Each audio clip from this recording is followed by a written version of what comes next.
यकीनी तौर पर उन्होंने पैगाम दिया है कि हम आज भी वहीं पर खड़े हैं जहां पर हम खड़े थे। आईजी पंजाब इनाम गनी कहते हैं धमाका मुल्क दुश्मन अनासिर की कार्रवाई है। हाफिज सईद का घर टारगेट होने के सवाल पर उन्होंने कहा कि हाई वैल्यू टारगेट घर के करीब पुलिस पिकेट है।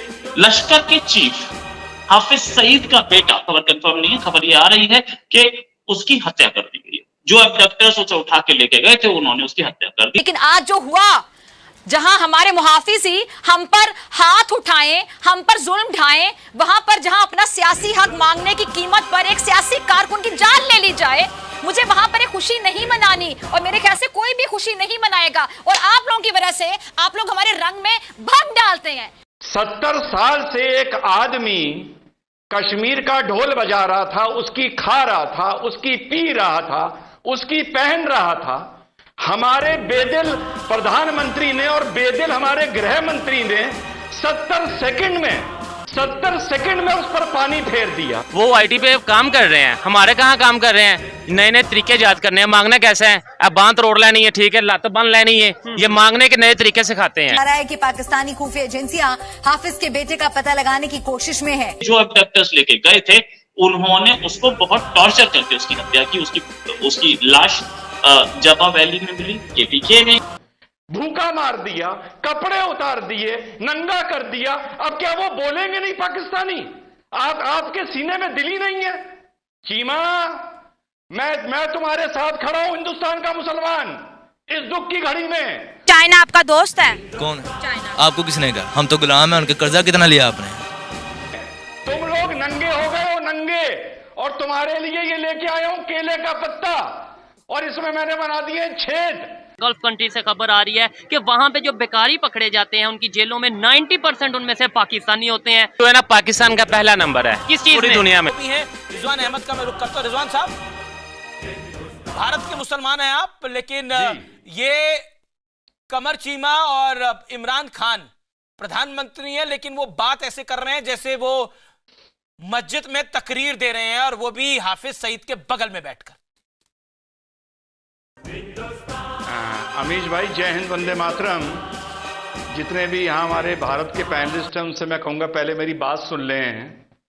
देखिए अमीश भाई, मुझे आज आपकी एक बात समझ नहीं आ रही है, बुरा ना मानिएगा। मुझे लगता है जैसे आपके सीने में दिल ही नहीं है, आप बेदिल इंसान हैं। अरे साहब, 70 साल से एक आदमी कश्मीर का ढोल बजा रहा था, उसकी खा रहा था, उसकी पी रहा था, उसकी पहन रहा था। हमारे बेदिल प्रधानमंत्री ने और बेदिल हमारे गृह मंत्री ने 70 सेकंड में उस पर पानी फेर दिया, भूखा मार दिया, कपड़े उतार दिए, नंगा कर दिया। अब क्या वो बोलेंगे नहीं पाकिस्तानी? आपके सीने में दिल ही नहीं है? चीमा, मैं तुम्हारे साथ खड़ा हूं, हिंदुस्तान का मुसलमान, इस दुख की घड़ी में। तुम लोग नंगे हो गए हो, नंगे। और तुम्हारे लिए ये लेके आया हूं केले का पत्ता, और इसमें मैंने बना दिए छेद। अपने प्रधानमंत्री से कहो ये केले का पत्ता लपेटे और जाके यूनाइटेड नेशन के बाहर सीढ़ियों पर बैठे।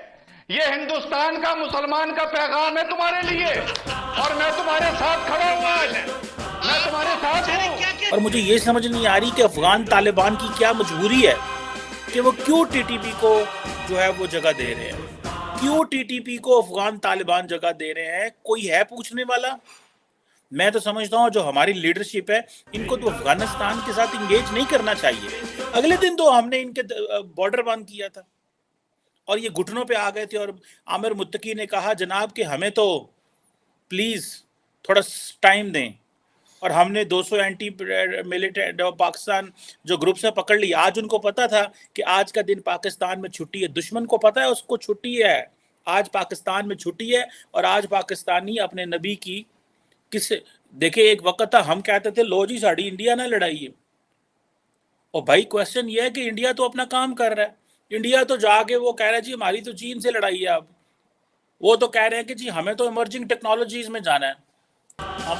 हमने 75-76 साल अपनी फौज को तैयार किया इस चीज के लिए कि जी इंडिया से लड़ाई है, जी हमारा किसी लड़ाई नहीं है। अब ये जो नए दुश्मन हमारे पैदा हो चुके हुए हैं, ये जो नए दुश्मन है, इनका क्या करना है, इनको कैसे खत्म करना है? क्यों अफगान तालिबान? देखिए, सबसे पहले पाकिस्तान